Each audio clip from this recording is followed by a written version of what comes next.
Ассаламу алейкум туғандар, қандайсыздар? Назарыңыздарда қайырдан эле Базар жол каналы. Бүгін 24 июль 2023 жыл мен Бишкек шаарынын чыгыш тарабы Бакай ата конушуна сиздерге бир сатылуучу үй көргөзмөкмүн. Биринчи жолу баруу жолун түшүндүрөйүн. Азыр мен турган жер Жибек жолу жана Лермонтов көчөсүнүн кесишинде турам туғандар. Ушул жерден түндүккө карай бир аз эле Лермонтов көчөсү менен түшсөңүздөр, БЧКдан сол тарапка карай жүрөсүздөр. Бакай ата конушуна бара аласыздар туғандар. Анан ал жакка сиздер Алматинка тарап менен GS2 тарап менен кирсеңиздер болот. Жана бул жерден көптөгөн маршруттар шаардын бурчусуна жүрөт тугандар. GS2 тарап менен деле барсаңыздар көптөгөн маршрут автобустар менен бара аласыздар. Барып калган маалыматты сиздерге бир чекеден берейин. Айта кетчү нерсе Татан базары, Аламедин базарлары жакын болуп калат. Мынакей тугандар, келүү жолун түшүндүргөнчү бүгүнкү чыгыштагы сатылуучу үйгө жетип келип калдым. Бул Юзүн көчө тараптан көрүнүшү Дарек Наристе көчөсү 19-чу Дарек тугандар, сиздер үчүн айткандай. Бул жактан Татан тараптан деле кирсеңиздер болот. Бул жагы менен GS2 тараптан деле кирсеңиздер болот тугандар.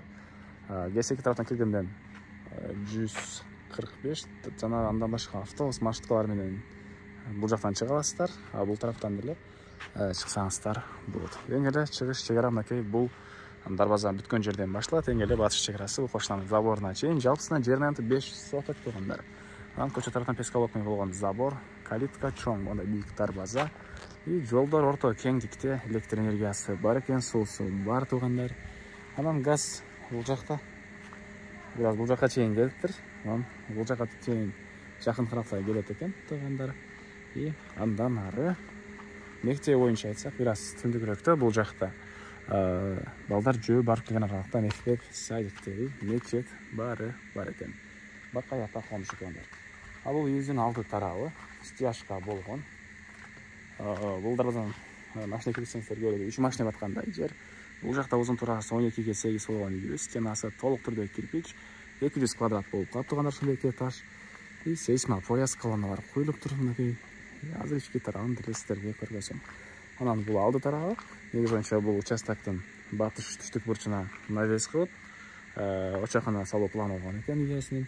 Бул жакта подвал тугандар. Бул жакта бул үйүбүздүн түштүк тарабынан көрүнүшү. Документтер боюнча айтсак, парк документтери так алсаңыздар көрүп берем дейт азыр эле тугандар. Андан ары үйдүн ички тарабын сиздерге көргөзөйүн. Бул үйүбүздүн кире бериши прихожка.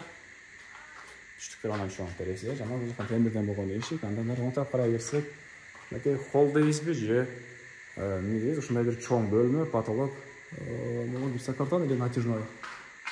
Кыскасы ушундай потолок жана шпаклевка болгон, или стяжка болгон. Бир гана обой менен полду бүтүрүү керек. Негизинен почти бүткөндөй, терезелер, эшиктер, бөлмө, алып эшиктер, шпаклевкалар баары бүткөн. Андан ары оң тараптан мынакей бул жакта зал, чыгыш тарабынан терезелер, мынакей түштүк тарабынан терезелер.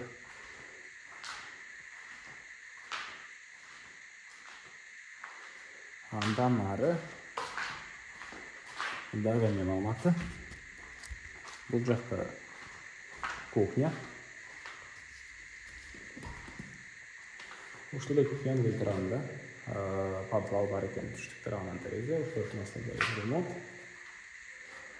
Андан ары бул жагында бир мондай бөлмө тугандар. Биринчи этаждын самый деп окшойт. Фотография чейин бүтүрүлгөн. Бул жакта экинчи тепкичтер, тепкичтин түбүндө чакан кладовка, и пластмассадай жыгачтан болгон ушундай тепкичтер орнотулган тугандар. Бул үйүбүздүн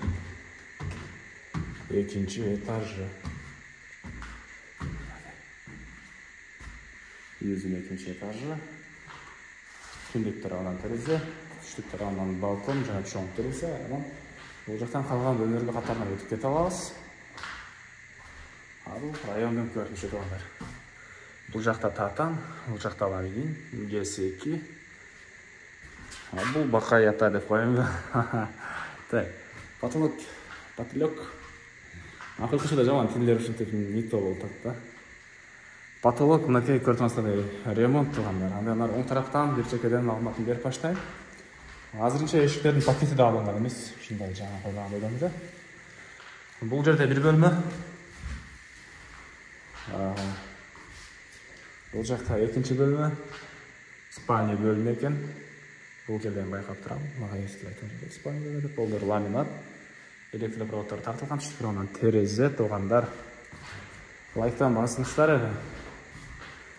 Бұл жақта, опа, үшінші бөлмесі. Және бұл ең келі ақырқы бөлмесі.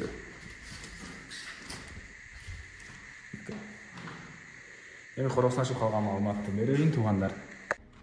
Мен қайырлы сатылушы үйдің қораусындағын туғандар. Ене андан әрі үйдің түндіктері астрекер көсейін. Айта кетшінерсе, үйіз тегеренте участағы забор менен ондай бейік забор менен тосылған.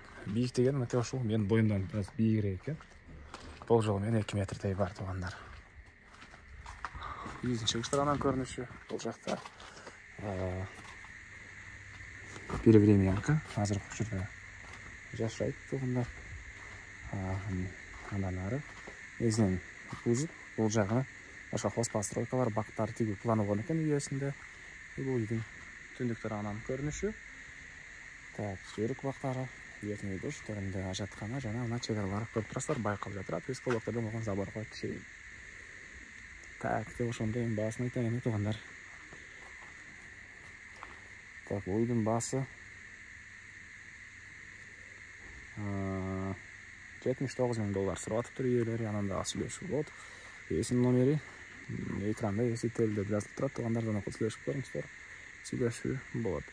Анам достарымен, группалармен бұл видеоны істер бөлісіңіздер, маға бұл иесіне чоң жардам берген боласыздар. Андан сеңіздермен қошташым, кейінгі чарышқа чейін туғандар. Саламатта қалыңыздар.